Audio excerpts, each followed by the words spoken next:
दोस्तों आज के समय में हर किसी के पास में फ़ोन तो ज़रूर होता है, लेकिन क्या आप जानते हैं कि आपका फ़ोन एक दिन आपको जेल भी भेज सकता है और काफ़ी लंबा-चौड़ा जुर्माना भी भरना पड़ सकता है। जी हाँ, क्योंकि सरकार ने अभी हाल ही में कुछ ऐसे नियम कानून लागू किए हैं, जिनके अंतर्गत अगर आप जानकारी नहीं रखते हैं, तो आप भारी मुसीबत में पड़ सकते हैं। अब आप सोचेंगे कि ऐसे कैसे हो सकता है, मैंने तो कुछ किया ही नहीं, मैं कुछ गलत करता ही नहीं हूँ, तो फिर मुझे क्या दिक्कत?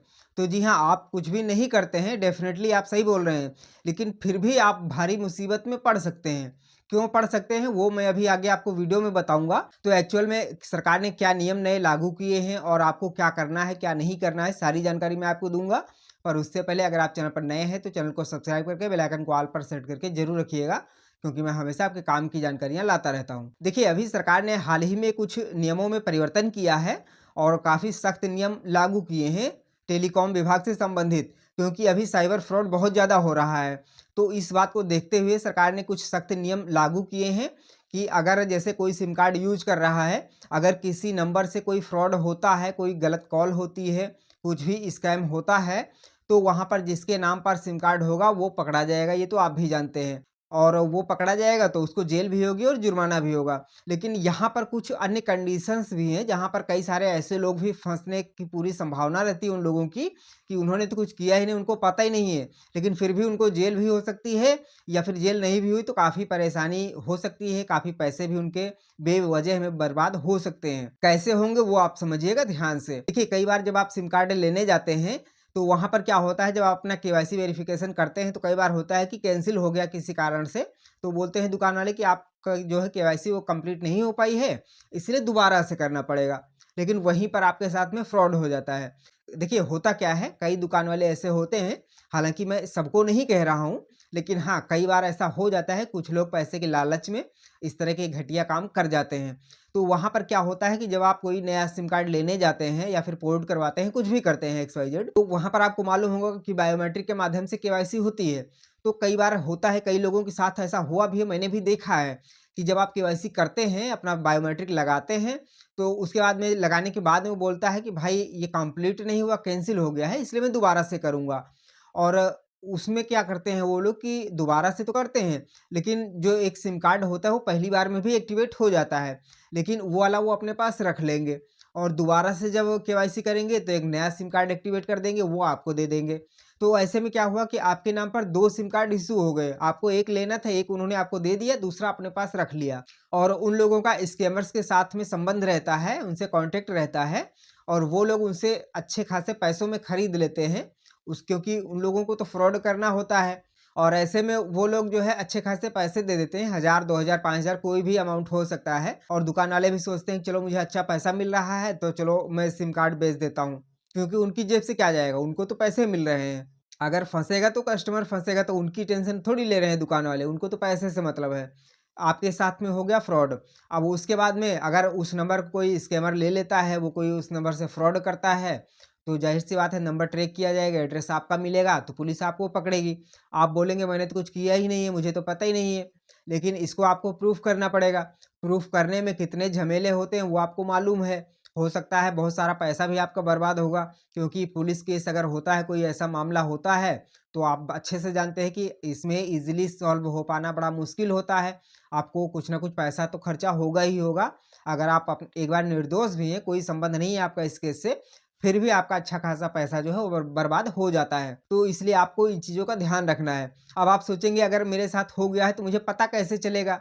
अगर पता चलेगा तभी तो कुछ कर पाएँगे और अगर पता चल गया तो फिर हम उसका समाधान निकाल सकते हैं, अपना सिम कार्ड बंद करवा सकते हैं, बहुत सारी चीज़ें कर सकते हैं। तो आज मैं आपको बताने वाला हूँ कि आपको एक बार इस चीज़ को चेक ज़रूर कर लेना है कि आपके नाम पर, आपके आईडी पर कितने सिम कार्ड चल रहे हैं। वहाँ पर आप देख सकते हैं बहुत आसानी से जितने भी सिम कार्ड आपके आईडी पर आपके नाम पर चल रहे होंगे, उनका नंबर शो करेगा और वहाँ से आप डिसाइड कर सकते हैं कि हाँ, ये नंबर मैं चला रहा हूँ या फिर नहीं चला रहा हूँ। अगर आप चला रहे हैं तो कोई दिक्कत नहीं है, लेकिन अगर आप नहीं चला रहे हैं तो उसको आप तुरंत के तुरंत वहाँ से रिपोर्ट कर सकते हैं और वो नंबर फिर बाद में बंद कर दिया जाएगा आपकी रिपोर्ट के बाद में।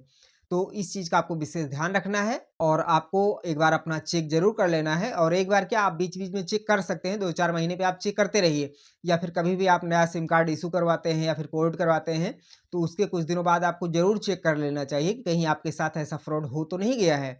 अगर होता है तो आप तुरंत के तुरंत उस नंबर को ज़रूर रिपोर्ट कर दें, बंद करवा दें, जो नंबर आपके पास में नहीं है, आप यूज़ नहीं करते हैं। अब बात करते हैं कि आप चेक कैसे करेंगे, तो उसके लिए मैं आपको फ़ोन की स्क्रीन पर ले चलता हूँ और लाइव में आपको चेक करके मैं दिखाऊँगा कि कैसे आप चेक कर सकते हैं कि आपके नाम पर, आपके आईडी कार्ड पर कितने सिम कार्ड एक्टिव हैं। तो चलिए मैं अपने फ़ोन की स्क्रीन ऑन कर लेता हूँ। तो देखिए ये मैंने अपने फ़ोन की स्क्रीन ऑन कर ली है। अब मैं यहाँ पर एक ब्राउज़र ओपन कर लेता हूँ।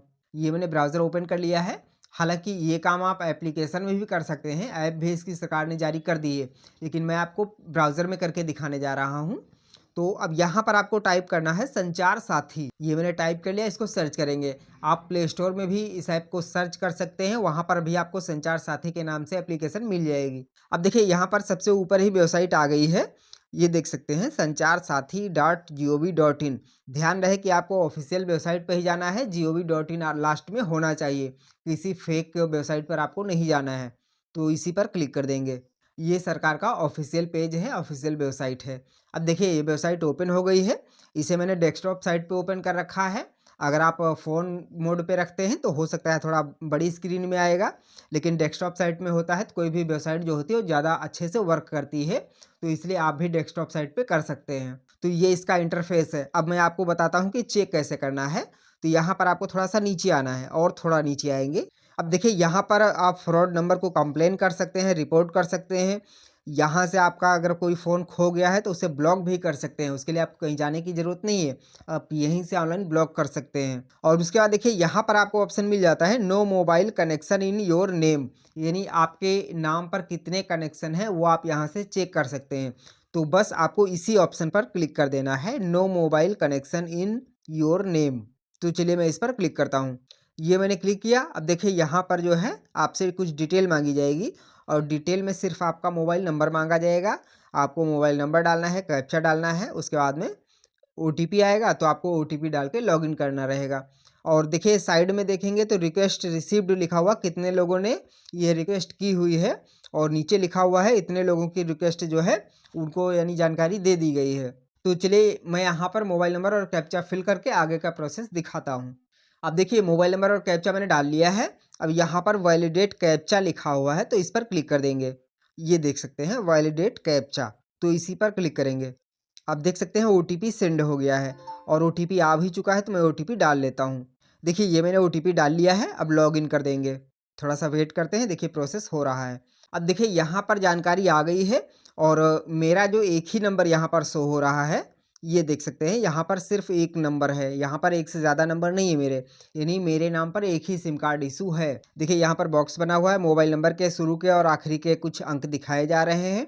उसके बाद में यहाँ पर आपको ऑप्शन मिलता है not my number, not required और रिक्वायर्ड और उसके बाद में रिपोर्ट लिखा हुआ है। तो बस यहीं से आपको करना है। देखिए यहाँ पर अगर आपको कोई एक्स्ट्रा नंबर शो होता है, जैसे यहाँ पर मेरा एक ही नंबर शो हो रहा है, अगर आपके एक से ज़्यादा होंगे तो यहाँ पर और यहाँ पर इस प्रकार से लिस्ट बन जाएगी ऐसे ऊपर से नीचे तक और वहाँ पर पूरी डिटेल आपकी शो हो जाएगी कि हाँ इतने नंबर आपके नाम पर शो हो रहे हैं और ये आपके नाम पर चल रहे हैं।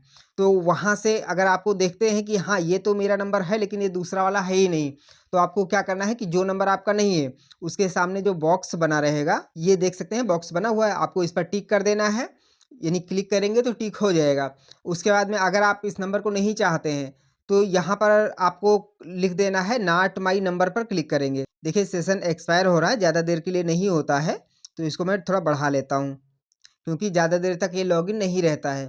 तो उसके बाद देखिए अब आप ध्यान से देखिएगा, यहाँ पर नॉट माई नंबर है, अगर आप इस पर करके रिपोर्ट कर देंगे तो ये नंबर कुछ दिनों में बंद कर दिया जाएगा क्योंकि सरकार के पास में इसकी रिक्वेस्ट चली जाएगी कि ये नंबर आपका नहीं है। अगर ज़रूरत है तो आप रिक्वायर्ड पर कर सकते हैं या फिर आप कुछ भी मत करिए, उसकी आवश्यकता ही नहीं है। अगर आपको नहीं चाहिए नंबर, कोई ऐसा नंबर शो हो रहा है जो आपके पास में है ही नहीं, नहीं चाहिए, तो उसके लिए आप यहाँ पर नॉट माई नंबर पर करिए और रिपोर्ट पर क्लिक कर दीजिए और आपका नंबर ये यहाँ से रिपोर्ट हो जाएगी। उसके बाद में नंबर कुछ दिनों में बंद कर दिया जाएगा। तो इस प्रकार से ये चीज़ आपको ज़रूर चेक कर लेनी है कि कहीं आपके नाम पर कोई एक्स्ट्रा सिम कार्ड तो नहीं चल रहा है जो आपके पास में है ही नहीं।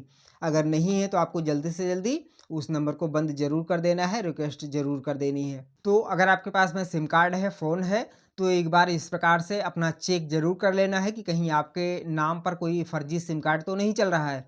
अगर चल रहा है तो अभी जो मैंने तरीका बताया है उस तरीके से तुरंत आपको रिपोर्ट ज़रूर कर देना है, ताकि भविष्य में आपको कोई भी परेशानी ना हो। जानकारी पसंद आई हो तो वीडियो को लाइक करिएगा और अधिक से अधिक शेयर भी ज़रूर करिएगा, ताकि सबको ये जानकारी मिल पाए। अगर आप कुछ अन्य विषय पर जानकारी चाहते हैं तो कमेंट में पूछ सकते हैं, मैं पूरी कोशिश करूँगा कि आपके कमेंट का जवाब ज़रूर दूँ।